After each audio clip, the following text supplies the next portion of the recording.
What's up my loves, my name is Paige, this is Pages with Paige, and today we're going to be doing a review of my 5-star predictions.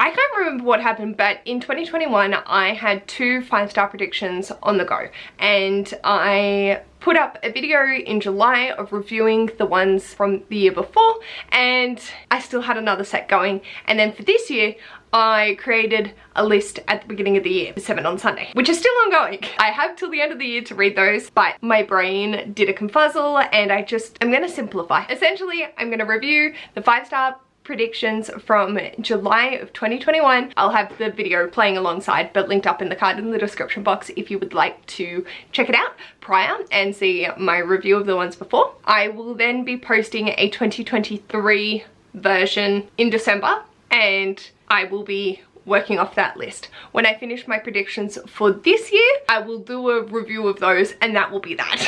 If I can manage to get them all done by the time I want to film my 5-star predictions for 2023, doubt that's going to happen. I will review this year's lot and then just have that one video going forward. So for this, I want to wrap up the ones that I picked in July of 2021 because I have finally got to them all. It was like, oh yeah, look at me, like get it halfway through the year. And then I had one of them that was a chonker and I procrastinated on until last month. Let's have a look. Basically for these predictions, they were mostly ones that I wasn't sure if I was going to give them 5 stars. The round before I was pretty confident I was going to give them all 5 stars. So this was a little bit more up to chance, although there was one that I was certain I would give 5 stars to. The first is The One by John Mars. So this is a thriller, which is interesting because it's branching outside my comfort zone, so I don't know how I'm gonna go. Right, so this was The One by John Mars, and I read this and did give it 5 stars. I read it in April of this year and I had a lot of fun with it. It definitely wasn't, I thought it was supposed to be scary. No, it's definitely so intricate and fascinating. It flicks through a lot of different perspectives, so you're constantly on the edge of your seat, and it's so quick and easy to read, and it was so chaotic but so interesting. And yes, I gave it 5 stars. I thought the commentary was amazing. I loved the different aspects to it and getting to see a lot of different characters and how they interacted with this DNA testing. It was marvelous. So happy that I read it. Next is a little bit of one that I'm pretty sure I'm gonna give it 5 stars, and that's Take a Hint, Dani Brown by Talia Hibbert. I do want to have one that I feel confident in. The rest I'm sort of like, this could go either way. Alright, so the second was Take a Hint, Dani Brown by Talia Hibbert, and yes, I gave this 5 stars. I gave the third one 5 stars as well. This was just so fun, having Dani and Zach be an amazing Grumpy Sunshine couple that was very reminiscent of Ash and I. It hit a lot of feelings, and I adore these characters. I do think it is my favorite out of the series, just being able to relate to Dani and her academic as well as just personality.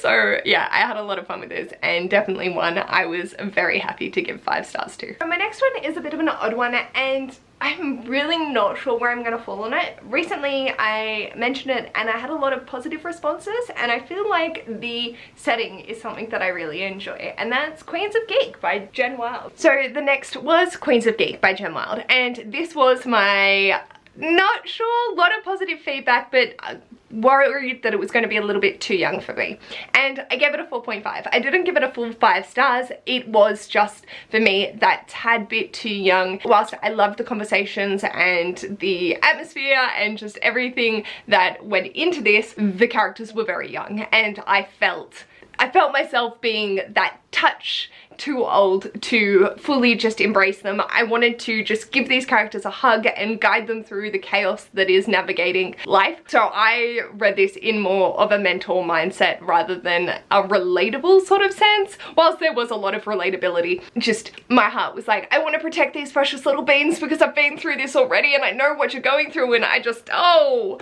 that was my reaction to it. I still really loved it, and I would highly recommend it to teenagers and like early young adults because I think it is so much fun. Just for me, I'm that touch out of date with it, but I definitely know that I would have given it 5 stars if I had have read this when I was a teenager. Next is Asking for It by Louise O'Neill. Again, heard people talking about this recently and they were like, I loved this. So the next one was Asking for It by Louise O'Neill, and I gave this 5 stars. This was a book that Aoife recommended to me for my Advent reading challenge for this year, and so I needed to read it this year because she'd put it on, said it was definitely in my kind of book, and holy shit it was. This dealt with some seriously hard topics, but done so well, and it just, oh my soul. It is such a serious and just painful experience that this girl is going through, and I very much resonated with a lot of the conversations that were brought up,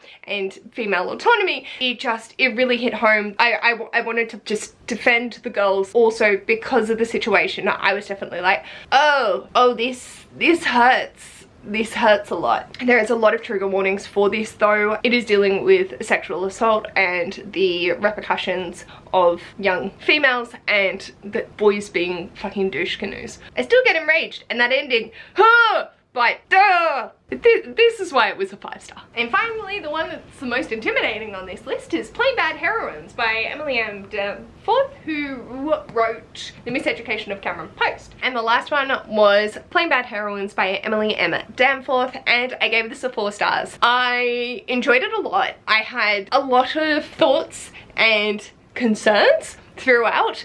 I just don't think it needed to be this long. I feel like there could have been more done with less, and I appreciate what it did do. It didn't really drag at all. It was just, there was so much to take in, and a lot of the times it was like, what is happening in this situation? Is this real? Is this not? I'm not actually sure what the fuck is happening, and that's okay. I don't need to know what's going on in every book and it tied up at the end, but those senses of confusion were just something that resonated with me a little bit more. So 4 stars. I really enjoyed it, and I definitely recommend it. If you like the spooky, probably give this a go. I wouldn't say that it's Erin from Sheba and Shelves weird, but it's definitely not your average normal, so take it that way you will. I do find that it was a really interesting book, and I loved the different timelines.